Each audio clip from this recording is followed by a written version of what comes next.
So this video, I got tasked with a little bit of a weird job here. This is an old organ. None of the organ parts are still in it.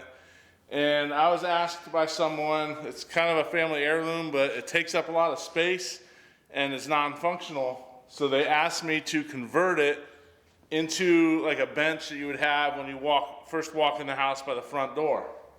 So we're gonna take this thing apart and see what we can come up with, so stay tuned.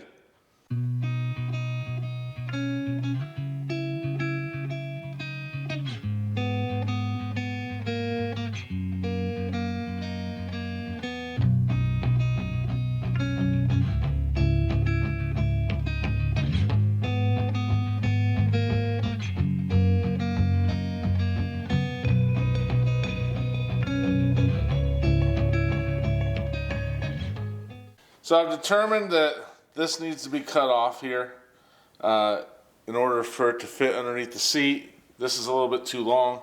So I've marked this where I want it cut, and we're going to try to cut that off on both of these, and then we will start reassembling the piece we just took apart. It can be a little tricky when you're trying to cut stuff like this and you don't want to take it apart, but I found a way to get it to set flat, so we cut it without any trouble. So now we're ready to reassemble what we did and then start working on the base. So I'm not sure if you can see this, but there's some decorative engravings here and here. On the other side, it's only on the bottom, not on the top. I think I'm gonna flip these. Not that anybody will necessarily see them, but if there's a chance that someone will look underneath, why cover up that decorative part? So we're gonna make it like this instead of like this. So this is the undecorated, this is decorated. So from the top, you can kind of tell that this was actually the outside before. Now it's gonna become the inside. This is the outside.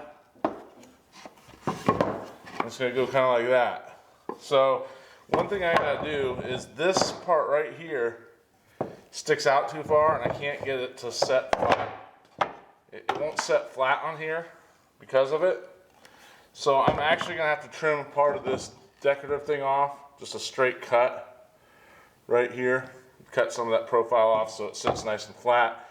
That way I can put screws in this and get it fastened.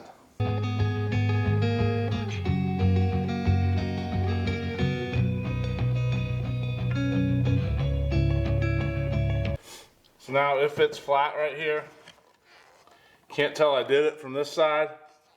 So it's gonna look good. It's gonna sit nice. Should fasten really nice.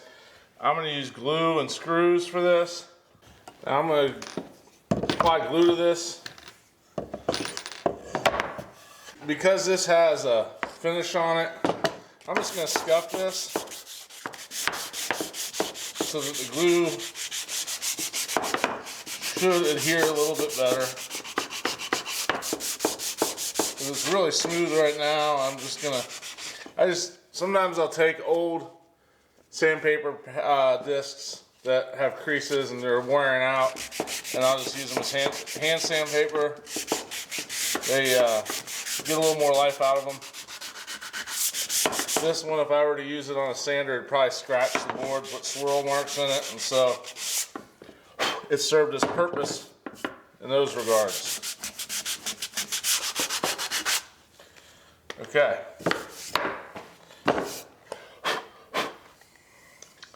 So I'm gonna put glue on here. I'm also gonna be screwing this down, so it's not just gonna rely on the glue.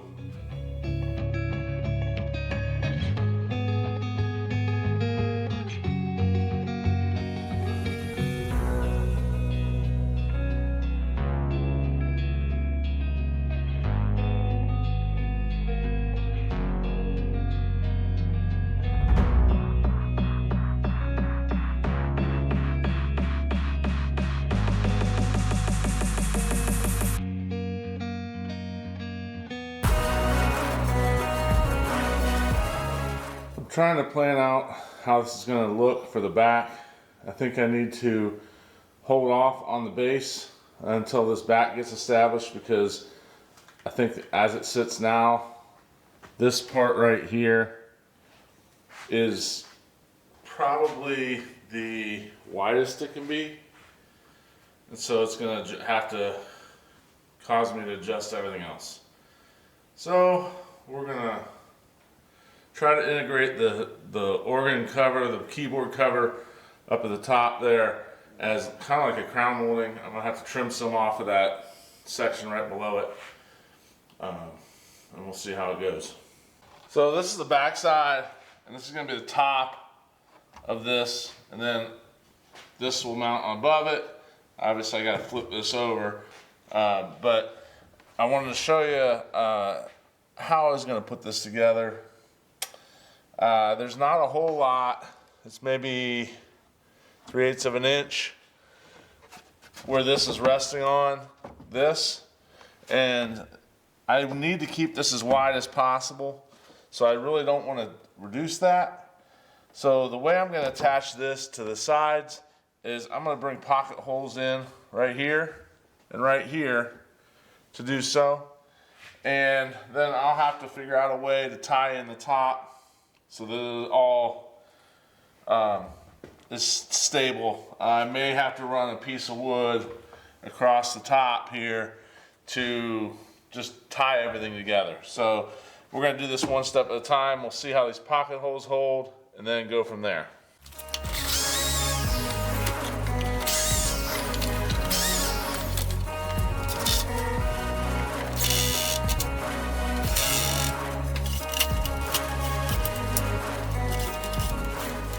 Now we have this.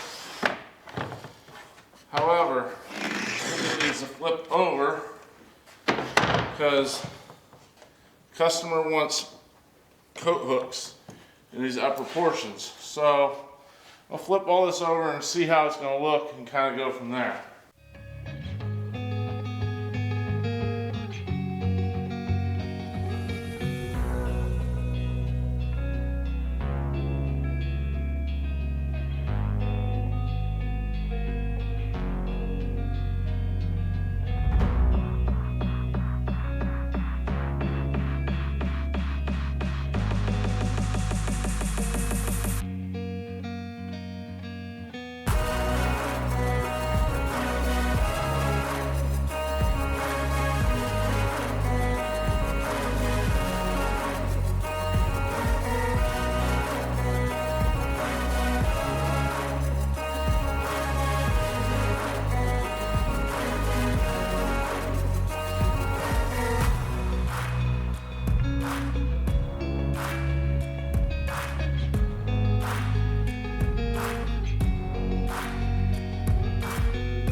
I've decided to cut this off right here. The way, after looking at how it's going to fix on here, I really think I didn't need that, which is okay because it'll give me an opportunity to cut it right where the trim ends. I won't have this unfinished wood right here, and it'll end up, the plan is for it to end up mounting like this, right here. So it'll mount flush, and then I'll have that piece that goes where the pedals came out. It'll run in between the two legs, and I think it'll work really well. So that is the plan now, a little modification, but it seems like that's going to be the best option. So I'm going to go cut the other one off so it matches this, and then we will get to cutting that centerpiece to tie the two together. So I didn't have a very good place to clamp this, and I want to screw through the back into this leg. So I decided to get a ratchet strap out, clamp it with the ratchet strap, get it in place. This one I may have to go the whole way around, but here I could just go around here because I had this little space right here. So I'm going to screw this in, and then we will get the other side.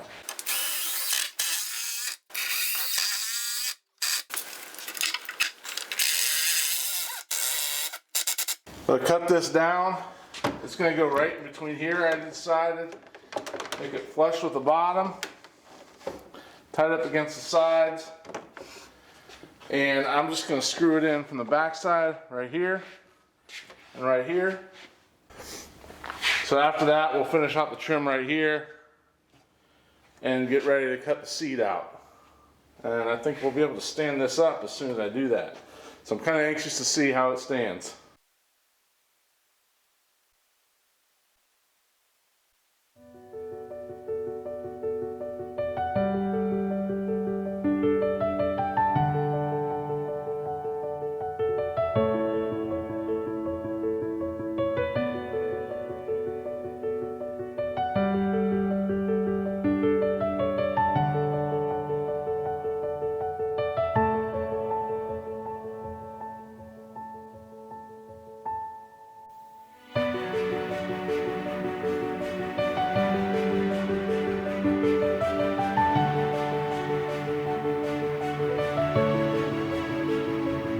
Okay, so the next part is I've got to figure out where I'm going to cut the seat.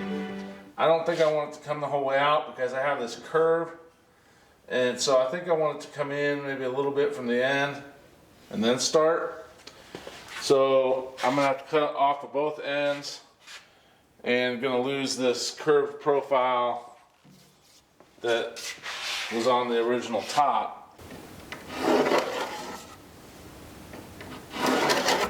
I'm going to measure.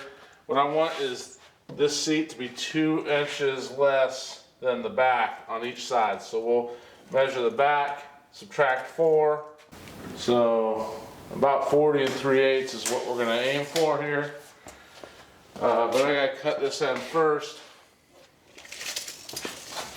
40 3/8. Bring me right about here.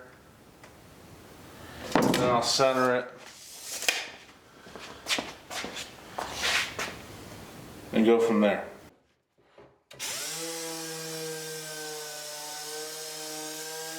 I went ahead and cut the ends off, and then I decided to sand them, just get any kind of saw marks off. That may be made out of poplar, and it has a cherry stain on it, but it's also, man, it's probably 100 years old, so it's going to take a few coats probably to get it to darken to the level that the rest of it is. But I do think this cherry stain is going to work. Once I get it how I want it, I'll affix the seat to the legs, and I'm still undecided on if I'm going to utilize this somehow. I'll have to play it out and wait and see how it looks. But I like how it's going so far, so I may not do it. We'll let this dry and finish everything up. So to attach the seat, I'm going to just do a couple pocket holes. Now my clamp does not reach, so I had to get a different style clamp, but this should work.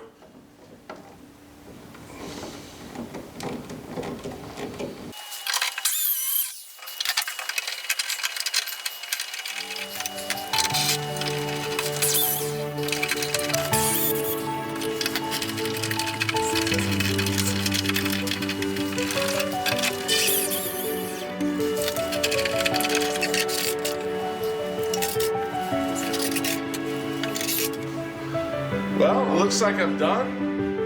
The seat's good.